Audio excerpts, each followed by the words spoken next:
Hello everyone, welcome to the video. आज हम solve करने वाले हैं profit prior to incorporation. Question आपके सामने है, क्वेश्चन पढ़ लेते हैं। Dabur private limited Dombivli was incorporated on 1st May 2018 to take over the running business from 1st January 2018। तो इस लाइन से हमें क्या पता चला?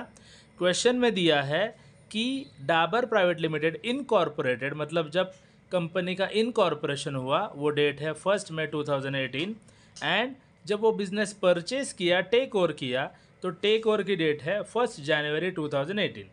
Now next part is the following is the profit and loss account for the year ended 31st December 2018। ठीक है, तो profit and loss account given है पूरे साल का। हमें क्या करना है? हमें उसको स्प्लिट करना है, दो पार्ट में डिवाइड करना है। ठीक है, डिवाइड करने के लिए पहले तो हम क्वेश्चन में क्या क्या गिवन है हम वो चेक कर लेते हैं। क्वेश्चन में गिवन है profit and loss account for the year ended 31st December 2018। तो पूरे साल का प्रॉफिट गिवन है। क्वेश्चन में क्या क्या है हेडिंग से चलो चेक कर लेते हैं। पहले तो है rent and taxes, discount on sale, insurance, discount on issue of share, electric lighting, commission, staff salary, carriage, sundry expenses, reorganisation expenses, sale promotion expenses, bank interest, irrecoverable debt, discount on issue of debenture, telegram, net profit etcetera. ठीक है, नीचे question में क्या दिया है? Question में given है adjustment में the following details are also made available. First है the total turnover for the year ended 31st December 2018 was as follows. Cash sale है 1,29,000 एंड क्रेडिट सेल है 3,71,000। तो दोनों भी सेल मुझे गिवन है, कैश सेल है और क्रेडिट सेल है। एक काम कर लेता हूँ, मैं इन दोनों का टोटल कर लेता हूँ। 1 + 3 4 और 29 + 71 इज 1 लाख। तो इसका टोटल हो सकता है, टोटल सेल है 5 लाख रुपीज़। मतलब इनका पूरे साल का सेल कितना है? 5 लाख रुपीज़ है। उसमें से कैश सेल 129 है और क्रेडिट सेल 3,71,000 है।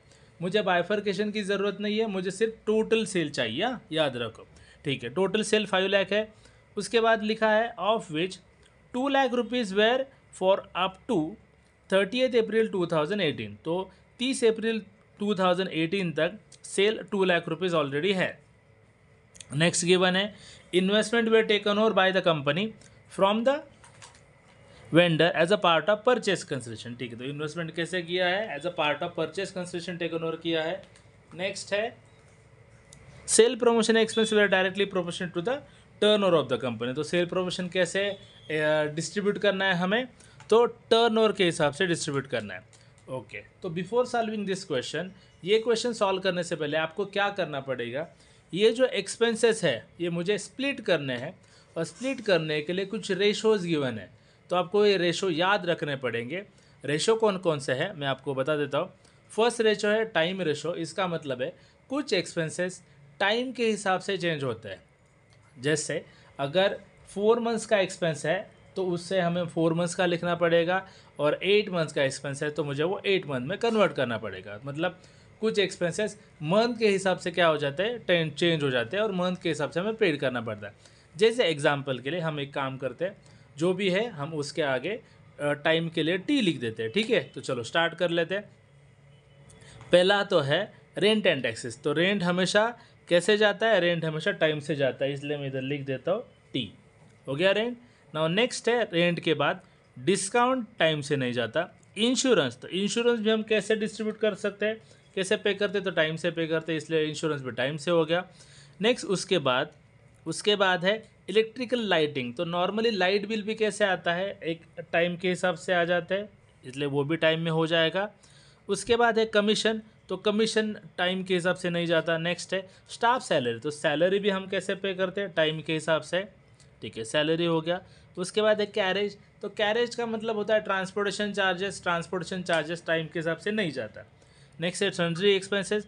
तो सन्ड्री एक्सपेंस मतलब ऑफिस के एक्सपेंस, ये भी टाइम के हिसाब से जाते हैं, टाइम मैंने लिख दिया। नेक्स्ट है रीऑर्गेनाइजेशन एक्सपेंस, ये टाइम नहीं है। सेल प्रमोशन एक्सपेंस, ये ऑलरेडी सेल मेंशन है। बैंक इंटरेस्ट, तो बैंक इंटरेस्ट जो भी है वो टाइम के हिसाब से जाता है, इसलिए मैंने टाइम लिख दिया। नेक्स्ट है इरिकवरेबल डेट्स। तो इरिकवरेबल डेट्स कैसे रिलेटेड है? सेल के है, तो ये टाइम से नहीं जाता। और नेक्स्ट है टेलीग्राम चार्जेस। तो टेलीग्राम चार्जेस मतलब टेलीफोन चार्जेस उसके जैसे, तो ये भी टाइम से जाता है। तो ये हो गए टाइम वाले जो भी है हेडिंग्स है। अभी कुछ हेडिंग्स ऐसे होते हैं जो सेल के लिए चेंज होते हैं, मतलब सेल से इन्फ्लुएंस करते हैं, सेल के हिसाब से चेंज होते हैं। नॉर्मली क्वेश्चन में अगर सेल दिया ही है तो हम वो सेल के हिसाब से लिख देते हैं। चलो फिर हम वो भी लिख लेते हैं सेल के लिए। तो पहला है डिस्काउंट ऑन सेल, तो ये जाएगा सेल के हिसाब से, तो मैं इधर लिख लेता हूँ एस। नेक्स्ट है चेक करो सेल के लिए। नेक्स्ट है कमीशन, तो कमीशन भी जाएगा सेल के हिसाब से। कमीशन के बाद हो जाएगा नेक्स्ट है कैरेज, तो कैरेज भी जाएगा सेल्स के हिसाब के, क्योंकि ट्रांसपोर्टेशन चार्जेस है। उसके बाद है इरिकवरेबल डेट्स, मतलब बैड डेट्स, तो बैड डेट्स भी जाते हैं सेल के हिसाब से, तो मैंने सेल के लिए वो लिख दिया। अब ये कुछ बाकी के जो भी हेडिंग्स है वो कैसे ट्रांसफ़र करने हैं आपको, तो पहले तो आपको याद होना चाहिए pre incorporation and post incorporation. Pre incorporation का मतलब होता है इनकॉर्पोरेट होने से पहले वाला एक्सपेंसेस। तो इनकॉर्पोरेट आपको किस में इनकॉर्पोरेशन करना है, आपको कंपनी में कन्वर्ट करना है। तो कंपनी में जो भी कन्वर्ट होता है, तो जो कंपनी के एक्सपेंस है, तो कंपनी के लिए एक्सपेंस कौन से होते हैं, रीऑर्गेनाइजेशन, शेयर के एक्सपेंसेस, डिबेंचर के एक्सपेंसेस, मैनेजिंग डायरेक्टर के एक्सपेंस, ये सभी जो होते हैं ये सभी इनकॉर्पोरेशन के बाद वाले एक्सपेंस होते हैं। और जो पहले वाले होते हैं उसको हम बोलते हैं प्री इनकॉर्पोरेशन, और इनकॉर्पोरेशन के बाद जो होते हैं उसको हम बोलते हैं पोस्ट इनकॉर्पोरेशन। ठीक है, याद रखिए जाए। तो जो भी कंपनी के एक्सपेंस रहेंगे, शेयर्स वाले, फिर उसके बाद डिबेंचर्स वाले, ऑर्गेनाइजेशन एक्सपेंस, रीऑर्गेनाइजेशन एक्सपेंस, ये जाएगी हमेशा पोस्ट में। तो चलो हम वो भी लिख लेते हैं। तो हम उसको क्या लिख लेते हैं, पोस्ट के लिए पीओ लिख लेते हैं। ठीक है, चेक कर ले। तो पहला तो है discount of issue of share, तो ये जाएगा पोस्ट में, तो मैंने इधर पीओ लिख दिया। उसके बाद रीऑर्गेनाइजेशन एक्सपेंसेस, तो ये भी जाएगा आपका पोस्ट में, क्योंकि रीऑर्गेनाइजेशन मतलब ऑर्गेनाइजेशन में कन्वर्ट हो गया। उसके बाद ये सेल प्रमोशन एक्सपेंस था, तो मैंने सेल लिख देता हूँ इधर। उसके बाद है discount on issue of debenture, तो ये भी जाएगा पोस्ट में जाएगा। ठीक है, हो गया मेरे लिख के। हाँ, अभी जो भी है हमें सॉल्व करना पड़ेगा, तो हम क्वेश्चन सॉल्व कर लेते हैं। चलो स्टार्ट कर लेते हैं। क्वेश्चन सॉल्व करने से पहले आपको क्या करना पड़ेगा, कुछ रेशो कैलकुलेट करने पड़ते हैं। तो आपको 2 रेशो कैलकुलेट करने पड़ते हैं। फर्स्ट है टाइम रेशो और सेकंड है सेल्स रेशो। ठीक है, तो हमें पहले टाइम रेशो कैलकुलेट करना है। टाइम रेशो के लिए फॉर्मूला है, मैं पहले फॉर्मूला लिख लेता हूँ। देखो ये मेरा पेज है, टाइम रेशो का फॉर्मूला है। टाइम रेशो के लिए आपको 3 डेट लिखने पड़ेंगे। फर्स्ट डेट है डेट ऑफ परचेस, नेक्स्ट है डेट ऑफ इनकॉर्पोरेशन, और लास्ट है डेट ऑफ ईयर एंड। ठीक है, ये 3 डेट है, अभी आपको चेक करना पड़ा है। ठीक है, चलो चेक कर लेते हैं। फर्स्ट तो क्वेश्चन में आ जाइए। क्वेश्चन में लिखा है Dabur private limited Dombivli was incorporated on the 1 मई 2018। तो इनकॉर्पोरेशन कब हुआ है, 1 मई 2018। तो इधर हम लिखेंगे 1 मई 2018। Now next part is purchase कब किया है। परचेस मतलब to take over the business. तो बिजनेस कब टेक ओवर किया है, बिजनेस टेक ओवर किया 1 जनवरी। तो इधर आपको लिखना पड़ेगा 1 जनवरी 2018। और लास्ट में date of the year end, तो ईयर एंड की डेट चेक कीजिए। Profit and loss account for the year end date 31 दिसंबर 2018। तो इधर मैं लिख देता हूँ 31 दिसंबर 2018। ठीक है, ये हो गया। नाउ नेक्स्ट है हमें क्या करना है, हमें रेशो कैसे कैलकुलेट करना है। तो कैलकुलेशन के लिए जो परचेस से लेकर इनकॉर्पोरेशन जो है वो कवर होता है प्री में, और इनकॉर्पोरेशन से लेकर ईयर एंड वो होता है पोस्ट में। तो मुझे रेशो निकालना है pre period is to post period. ठीक है, तो प्री पीरियड में कितने मंथ आ जाएंगे, चलो काउंट कर लेते हैं। जनवरी, फरवरी, मार्च, अप्रैल, मई नहीं आएगा क्योंकि 1 तारीख है। तो इधर आ गए 4 months is to post period. Post period में कितने आएंगे, मई, जून, जुलाई, अगस्त, सितंबर, अक्टूबर, नवंबर, दिसंबर, 8 महीने। या फिर आप ऐसे भी कर सकते हो, टोटल 12 मंथ्स है, इधर 4 आ गए तो इधर आ गए बैलेंसिंग फिगर 8 मंथ्स। तो आपका जो भी रेशो है वो रेशो हो गया 1:2। ये हो गया मेरा टाइम रेशो। ठीक है, टाइम रेशो सबको पता चल गया। अभी हमें कैलकुलेट करना है सेल्स रेशो। चलो तो फिर सॉल्व कर लेते हैं सेल रेशो। नेक्स्ट है सेल्स रेशो। चलो हमने सेल्स रेशो कैलकुलेट कर लेते हैं। सेल रेशो के लिए आपको फॉर्मूला है सेल रेशो, फर्स्ट तो लिखो सेल रेशो। इसके लिए आपको क्या करना है, सेल रेशो के लिए फॉर्मूला कैसा है चेक कीजिए। सेल रेशो के लिए फॉर्मूला है sale in pre period is to sale in post period. इसका मतलब क्या, आपको चेक करना पड़ेगा प्री पीरियड में कितना सेल हुआ है और पोस्ट पीरियड में कितना सेल हुआ है। तो प्री पीरियड आपको पता है, प्री पीरियड कितना था, 1 जनवरी से लेकर 1 मई तक या फिर 30 अप्रैल तक कौन सा था, वो प्री पीरियड था। अभी चेक कर लेते हैं, क्वेश्चन में आ जाइए, चेक करो। द टोटल टर्नओवर कितना है, तो टोटल टर्नओवर 5 लाख है, उसमें से बोला है of which 2 lakh rupees were for the period up to 30 अप्रैल। तो 30 अप्रैल मतलब फर्स्ट में हम कंसिडर कर सकते हैं। तो प्री पीरियड के लिए जो भी सेल है वो सेल है 2 लाख रुपीज़, करेक्ट। तो मेरा प्री पीरियड का सेल हो गया 2 लाख रुपीज़। टोटल सेल कितना है, 5 लाख रुपीज़ है, तो sale in the post period balance हो जाएगा 3 लाख रुपीज़। मतलब आपको याद रखना है कि एक नंबर तो आपको बैलेंसिंग लेना पड़ेगा। हाँ, 2 lakh plus 3 lakh is equal to 5 lakh. तो मेरा रेशो आ गया 2:3। तो मेरे 2 रेशो थे। फर्स्ट रेशो कौन सा था, टाइम रेशो आया था 1:2, और सेकंड रेशो मेरा सेल रेशो का आंसर आया है 2:3। अभी हमें क्वेश्चन सॉल्व करना है, चलो सॉल्व करते हैं क्वेश्चन। हाँ, तो क्वेश्चन सॉल्व करने के लिए मैंने फॉर्मेट ऑलरेडी ड्रॉ किया है। फॉर्मेट कैसे आपको चेक करना है, आपको प्रॉफिट एंड लॉस अकाउंट का फॉर्मेट दिया होगा टी फॉर्मेट में। टी फॉर्मेट मतलब डेबिट और क्रेडिट के फॉर्मेट में। मैंने जो फॉर्मेट बनाया है वो डेबिट क्रेडिट के फॉर्मेट में नहीं है, मुझे कॉमन लेना है, मतलब इनकम और एक्सपेंसेस एक ही साइड में आ जाएंगे, उसको हम बोलेंगे पर्टिकुलर्स। नेक्स्ट मैंने कॉलम बनाया है बेसिस मतलब मुझे इधर लिखना पड़ेगा, टाइम है तो मैं टी लिखूँगा, उसके बाद सेल है तो मैं एस लिखूँगा, और रेशो लिखना पड़ेगा। उसके बाद टोटल मतलब जो भी मेरी अमाउंट है, जैसे example rent and taxes, rent कितना है 12,000, तो मुझे 12,000 क्या करना है, प्री एंड पोस्ट के कॉलम में डिस्ट्रीब्यूट करना है। ओके, तो मैंने क्या किए, 2 कॉलम ड्रॉ किए, pre incorporation, post incorporation. Pre के लिए 2 कॉलम है, डेबिट और क्रेडिट, तो ये डेबिट वाला कॉलम है, ये क्रेडिट वाला कॉलम है। पोस्ट के लिए सेम, डेबिट और क्रेडिट। तो सिंपल है, तो डेबिट वाला डेबिट में लिखना पड़ेगा, क्रेडिट वाला आपको क्रेडिट में लिखना पड़ेगा, लेकिन लिखना तो आपको एक ही साथ है, मतलब सेपरेट लिखना नहीं है। ठीक है, तो फिर स्टार्ट करते हैं। पहला आपको लिखना है क्रेडिट साइड में आ जाओ, चलो क्रेडिट साइड में लिख लेते हैं। फर्स्ट हेडिंग क्या है, ग्रॉस प्रॉफिट, तो हम इनकम पहले लिख लेते हैं, ग्रॉस प्रॉफिट। ग्रॉस प्रॉफिट के लिए कौन सा बेसिस हो जाएगा, तो प्रॉफिट किस पे ऊपर डिपेंड होता है, टाइम या सेल के ऊपर। तो प्रॉफिट हमेशा कौन से ऊपर डिपेंड रहता है, सेल के ऊपर। तो मैं इधर लिख दूंगा सेल के लिए रेशो कितना था 2:3। ठीक है, तो मैंने इधर लिख दिया एस, और रेशो कितना है मेरा 2:3। ठीक है, तो प्रॉफिट के अमाउंट चेक करो, प्रॉफिट के अमाउंट कितनी है 1,50,000, 55,000, तो मैं इधर लिख देता हूँ प्रॉफिट इज 1,50,000। ये क्रेडिट वाला है, तो मुझे क्या करना पड़ेगा, क्रेडिट साइड में लिखना पड़ेगा। तो जो मुझे क्या करना है, डिस्ट्रीब्यूट करना है। डिस्ट्रीब्यूट करने के लिए पहले तो कैलसी ले लो, कैलकुलेशन अलाउड है, कैलकुलेटर। हाँ, 1,55,000 कैसे डिस्ट्रीब्यूट करना है, पहले तो इसकी टोटल ले लो, 2 + 3, 2 + 3 कितना हो गया 5। सो 1,55,000 डिवाइड बाय 5, और जिसका आंसर आपको निकालना है उसको मुझे आप मल्टीप्लाई करना पड़ेगा। जैसे एग्जाम्पल 2 के लिए आपको चाहिए 1,55,000 डिवाइड बाई 5 इंटू 2, और 3 के लिए 1,55,000 डिवाइड बाई 3 इंटू 3, ऐसे आंसर निकालना है। तो मैंने आंसर निकाल लिया ऑलरेडी। तो आंसर आया है प्री इनकॉर्पोरेशन के लिए आंसर आया 62,000, तो मैं इधर लिख लेता हूँ 62,000, और पोस्ट इनकॉर्पोरेशन के लिए आंसर आया 93,000। ये हो गया मेरा ग्रॉस प्रॉफिट। नाउ नेक्स्ट है ग्रॉस प्रॉफिट के बाद इंटरेस्ट ऑन इन्वेस्टमेंट, तो इंटरेस्ट हो गया, मैं इधर लिख देता हूँ इंटरेस्ट ऑन इन्वेस्टमेंट।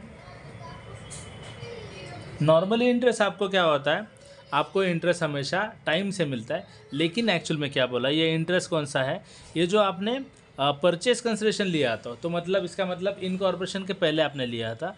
तो इनकॉर्पोरेशन के पहले आप जो लिखते हो तो उसे प्री या फिर एक्चुअल भी लिख सकते हैं। तो मैं इधर लिख दूंगा एक्चुअल का मतलब कोई भी आपको रेशो यूज़ नहीं करना है, डायरेक्टली लिखना है। तो इसके अमाउंट कितने हैं, इंटरेस्ट ऑन इन्वेस्टमेंट की 2,500, तो मैं इधर लिख लेता हूँ पहले टोटल में 2,500, तो प्री के कॉलम में आ जाएगी वो 2,500। हो गया।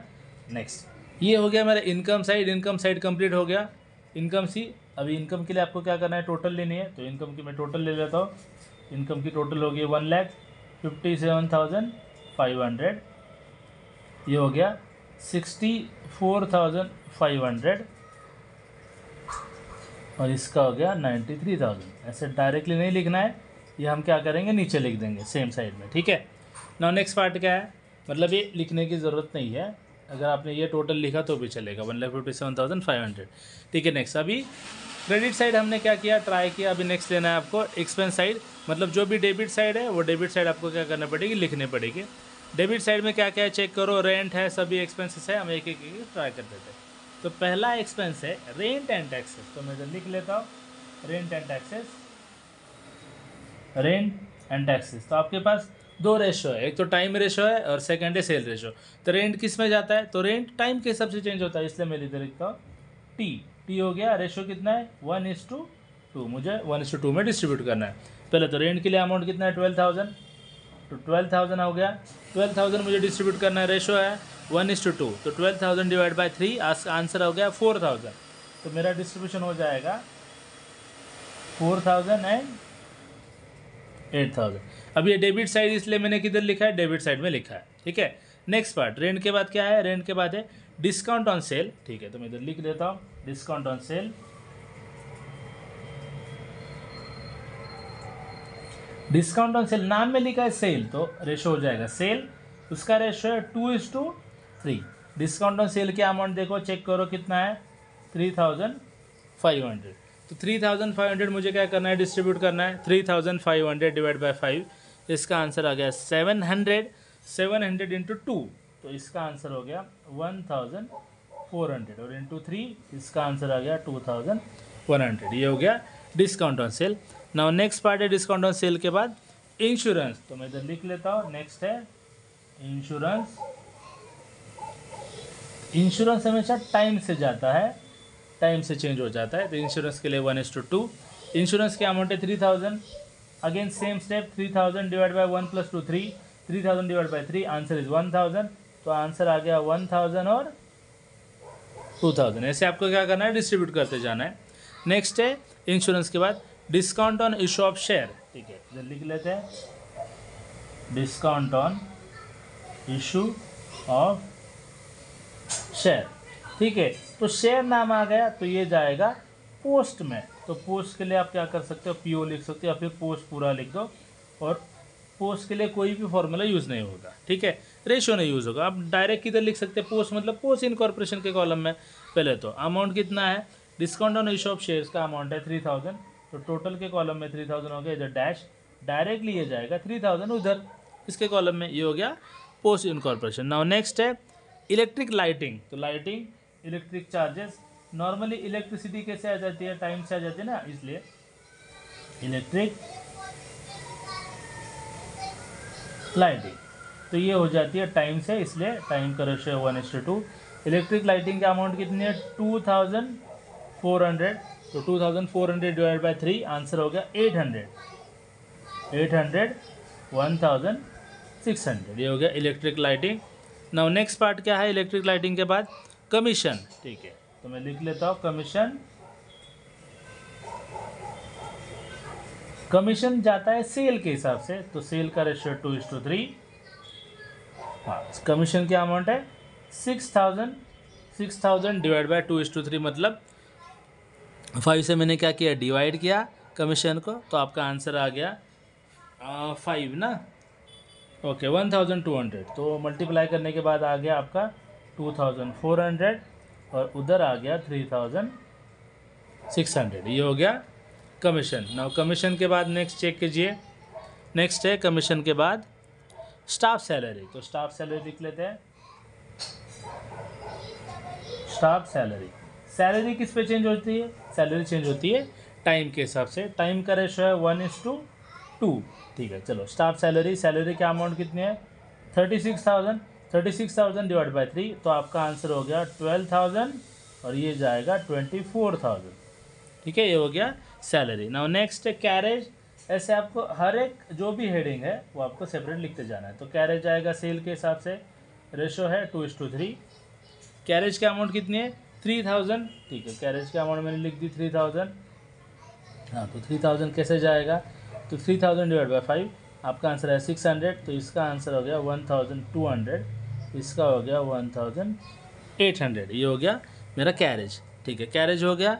नाउ नेक्स्ट है कैरेज के बाद सन्ड्री एक्सपेंसेस। ठीक है, तो जब मैं लिख लेता हूँ सन्ड्री एक्सपेंसेस, तो सन्ड्री एक्सपेंसेस टाइम के हिसाब से जाते हैं, टाइम का रेशियो 1:2। सन्ड्री एक्सपेंस का अमाउंट है 7500। 7500 डिवाइड बाई 3, आपका आंसर आ जाएगा 2500 और ये है 5000। हो गया सन्ड्री।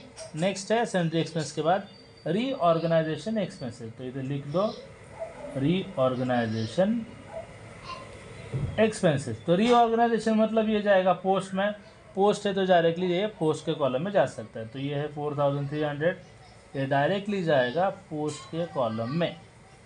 ठीक है, नाउ नेक्स्ट है रीऑर्गेनाइजेशन एक्सपेंस के बाद सेल प्रमोशन एक्सपेंसेस, तो इधर लिख लेता हूँ मैं सेल प्रमोशन एक्सपेंस।